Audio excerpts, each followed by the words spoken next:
What's up? What's up, everybody? For you guys who are returning, thank you so much for supporting and watching the other videos. Welcome to episode 2 of Breaking the Narrative. I'm Francesco Girardi. In case you didn't catch the first video, go watch it. It's got a bunch of stuff in there. We're going to dive right in today. There is so much stuff going on in our country right now. I love that we have free speech and we can do this kind of thing. So let's talk about it. MSNBC is the first thing I want to talk about. I'm sure all of you guys have seen or heard somewhere that Elon Musk broke the internet today when he did the same thing he did a couple years ago with Twitter and said, how much does MSNBC cost? So there is a very real possibility that Elon Musk might now also purchase MSNBC, which I think would be fantastic. But that is my personal opinion. So here's some facts. MSNBC today, they released an absolutely horrendous headline. Laken Riley's killer never stood a chance. Well, good thing he never stood a chance. And he actually did stand a chance. He was tried in a court of law. Even though he is an illegal immigrant, we granted him that right. So not only was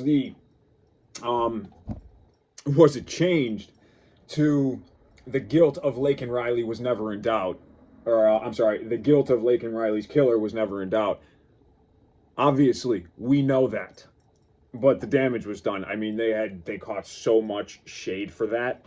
And rightfully so. I mean, that sounds like they're trying to defend this illegal rapist, murderer, immigrant.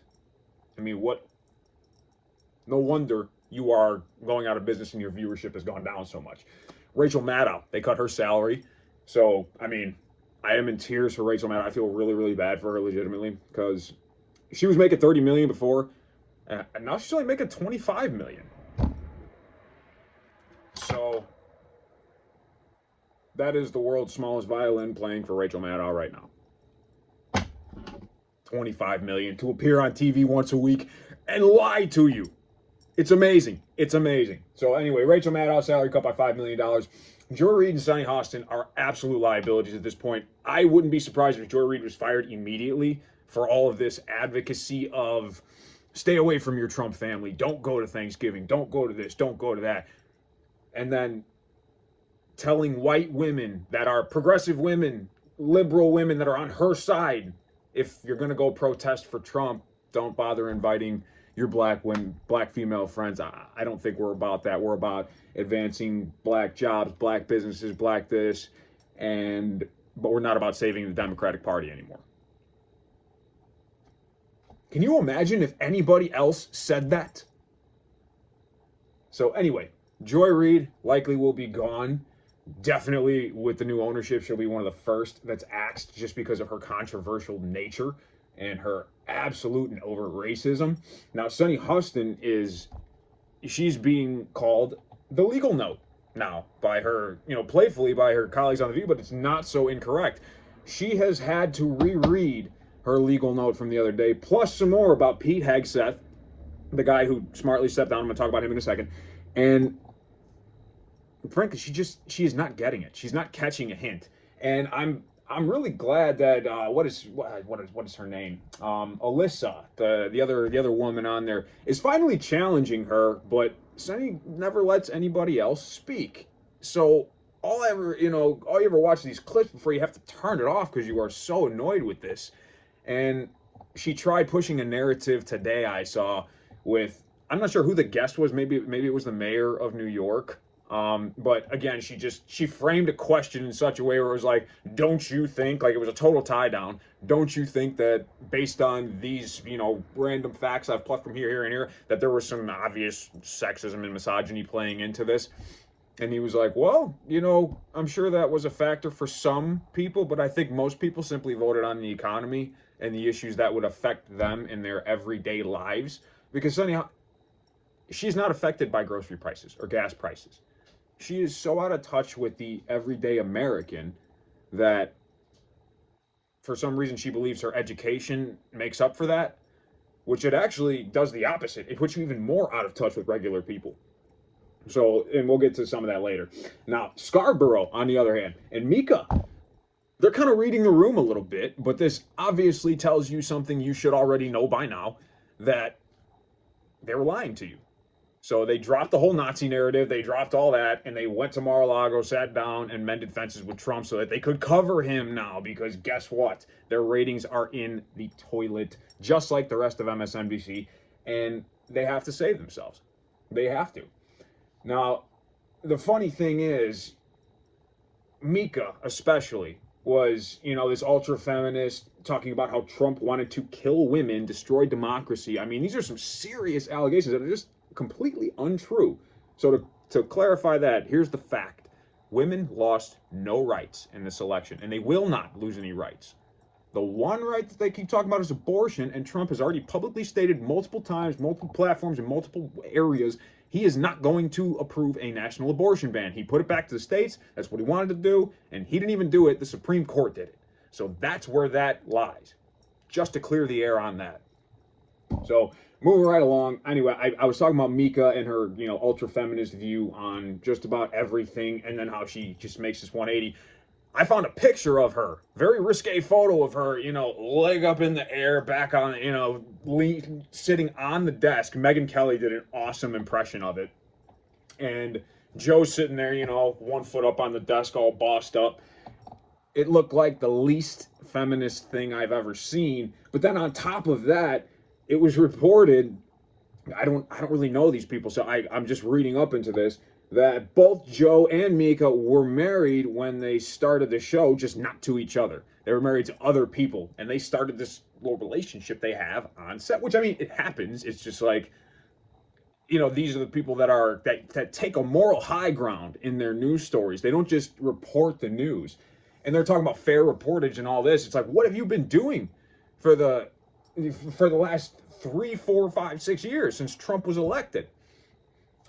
And then she says people are scared. Well, who made them scared? Who scared them? So, of course, it should be your responsibility to repair that. But that's just me. So that's Mika and Joe.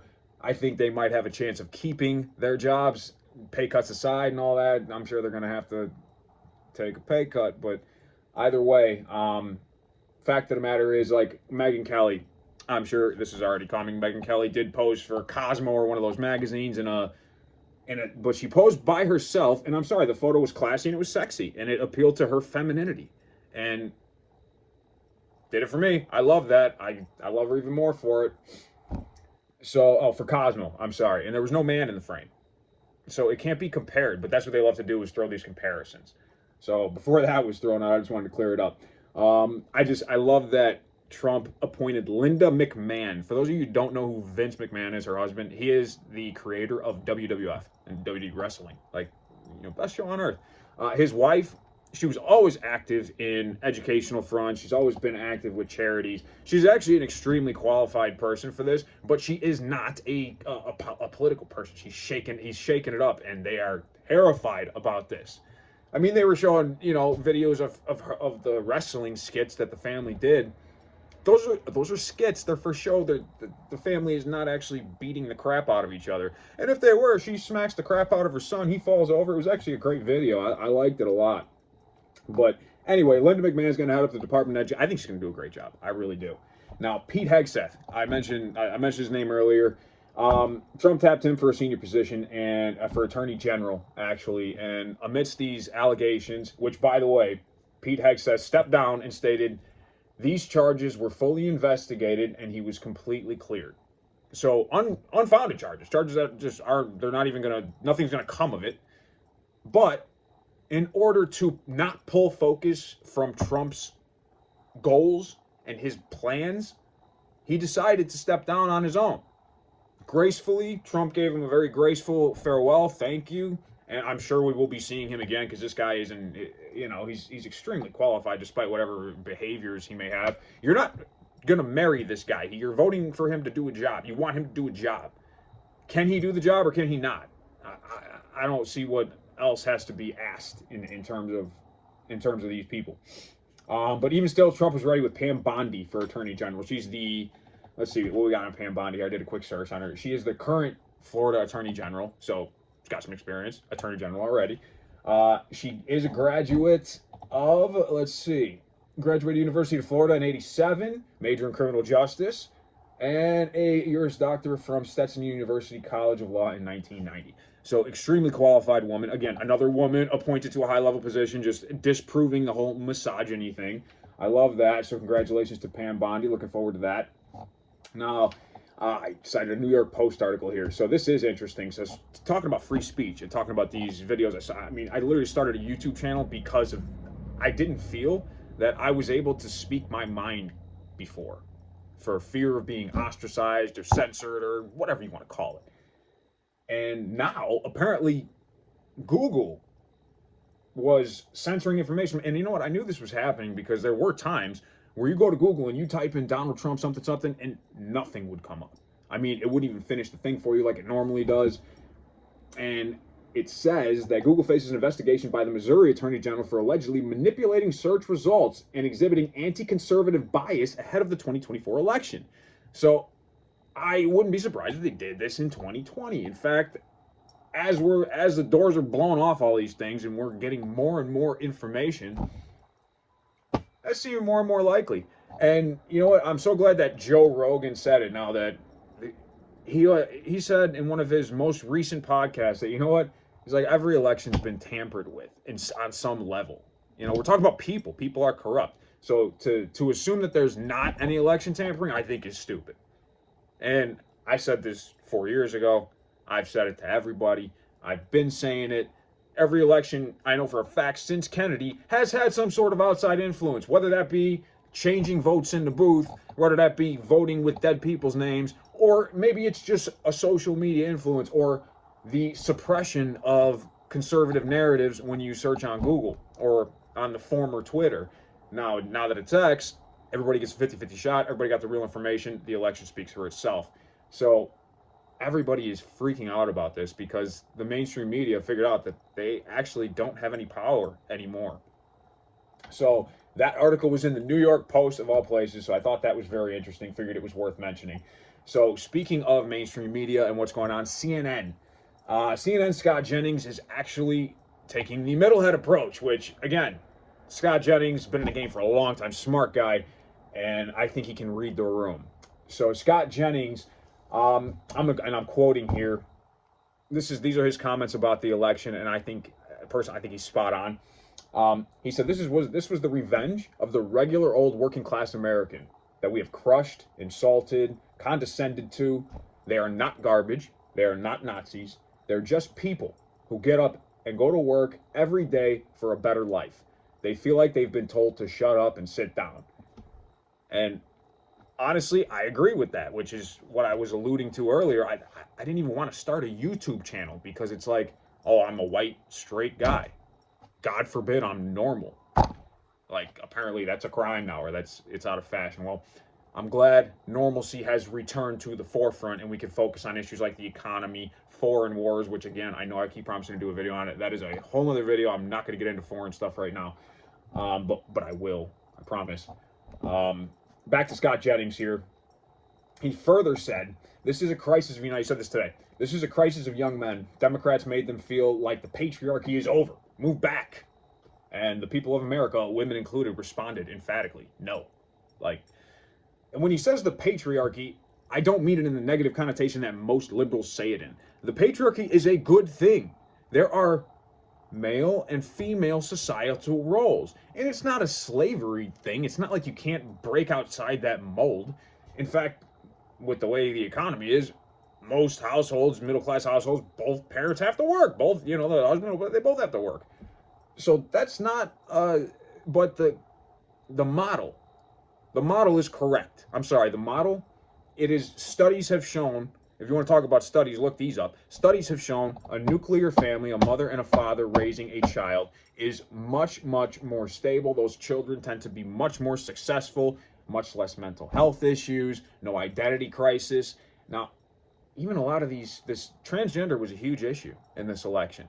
And I get it, it's a small population, it's a small amount of people, but the fact of the matter is, we are not allowing it to be normalized.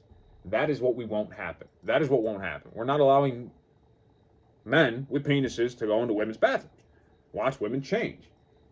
I'm completely behind Senator Nancy Mace on this one. She She shouldn't have to explain herself as to why she doesn't want men in her private spaces. Again, I think that's self-evident, explanatory, but I digress. That debate is happening. She got attacked by a man today pretending to be a woman, talking about this, that, and the other. Why are you so worried about going to the damn bathroom? I mean, I get it. You identify, you dress up like a woman, fine, but you still got a penis. I mean, you can still pee standing up, so just do it. You make everybody else uncomfortable so that you can feel... I mean, do you feel normal?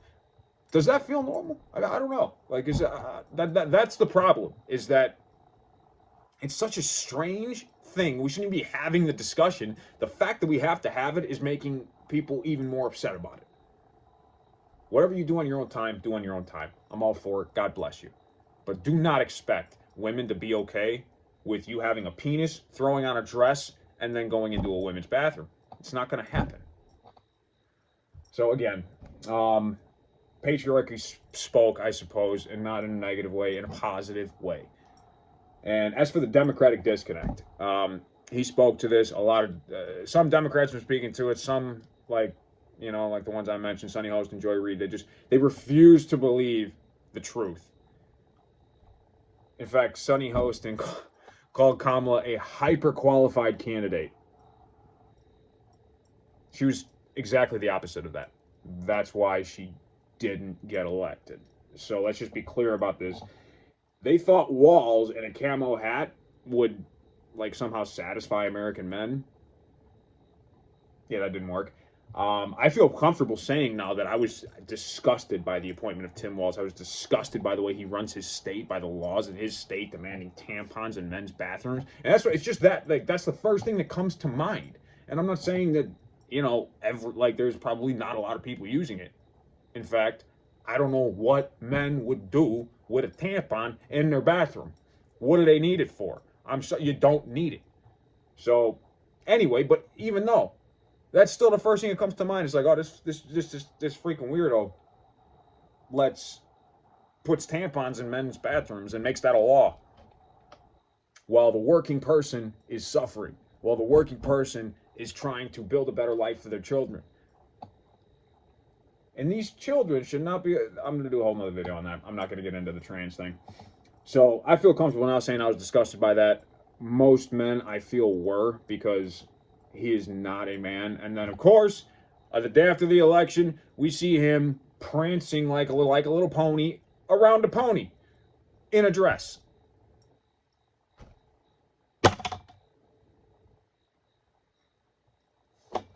CNN called it a ridiculous appointment that only made men act adversely. That's putting it mildly, but I agree with CNN. So that's twice that I've agreed with CNN. Pretty rare. So let's see. The last thing I want to touch on is the budget. So we're talking about what the Democrats could have done differently. Kamala was given $1 billion, and it took her 107 days to spend $1 billion. That is insane. That is an insane amount of money, and she is $20 million in the hole, which Trump offered to pay. Trump said we got plenty of money left over because he got earned media. He didn't need to pay for any of his interviews. So let's go over some of the things Kamala paid for. $2.6 million for private jet rides. Trump owns a plane. He's good there. $10 million went to Beyonce. What does Beyonce need $10 million for? Of your money. Your donor money. Your hard-earned money. Donate $5, donate $10. Anything will help. And they give $10 million to Beyonce to make an appearance. Not even sing a song. Just make an appearance. Then there was $2.2 million to Oprah. It wasn't $1 million. It was $2.2 to Oprah's company. Eminem actually took the low end. He took $1.8 million. And then Megan Thee Stallion took over $2 million. Thank God she isn't managing our tax money. Can you imagine? I mean, that says it all. She mismanaged campaign funding of $1 billion. One of the things that isn't in my notes, I'm just remembering this offhand, she spent $100,000 to fly I'm talking a low-level podcaster out to her, build a set in a hotel room, and have this podcast that barely anybody watched and nobody cares about. It was some I don't think it was a OnlyFans girl, but something like that. One of those types of people who just shouldn't even have a podcast to begin with. I don't know how they got it. She didn't go on Rogan. Now, this is a little fun fact at the end here.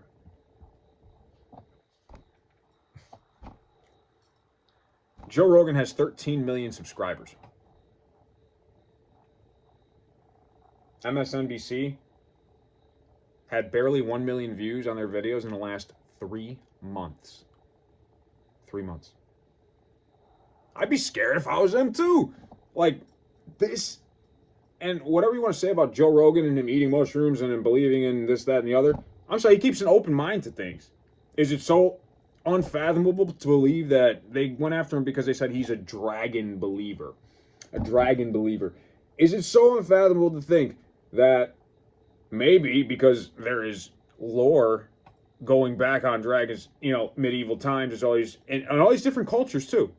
China, England, over in South America, all have depictions of some sort of dragons of some sort or another. But we call them mythical creatures because we never found any bones. A scientist came out and suggested that because dragons can fly, their bones were hollow, like birds. Now, if you know anything about bird bones, they decompose really fast.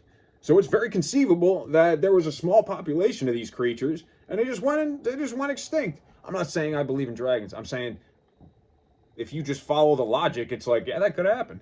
And that's all he said. He just said, yeah, that's possible on his podcast. He acknowledged the space for that possibility, and they attacked him for it. And I don't even know that he responded formally. It's just other people did it for him. Like, man, this guy's got 50 million views on his Trump podcast. You guys haven't had that kind of viewership in years. I think they're a little jealous. So it's very obvious. Mainstream media is going down. The only one that's surviving right now is Fox News. Comcast is already making sales. MSNBC will be the first to be axed. And I know it might be a joke, but I really hope Elon Musk buys it. I really do. I would love to see these lefties replaced with Megyn Kelly. Dave Rubin would be great. Oh my God. This is going to be fun. For the very first time since Biden got elected, I mean, I think they just don't want to admit how bad Biden economics really are. And they're dancing around that. They're using identity politics to further attack the people who did not vote for them. So, me personally, I mean, if you keep coming with the same narrative that I didn't believe in the first place, and then on top of that, now you're attacking me. Not me, just 70 million Americans. Do you really think that that's a good strategy in terms of politics? I mean, your entire job is based on votes of Americans. Something to think about. So I'm going to end this one. We're going on 23 minutes here. It's been long enough.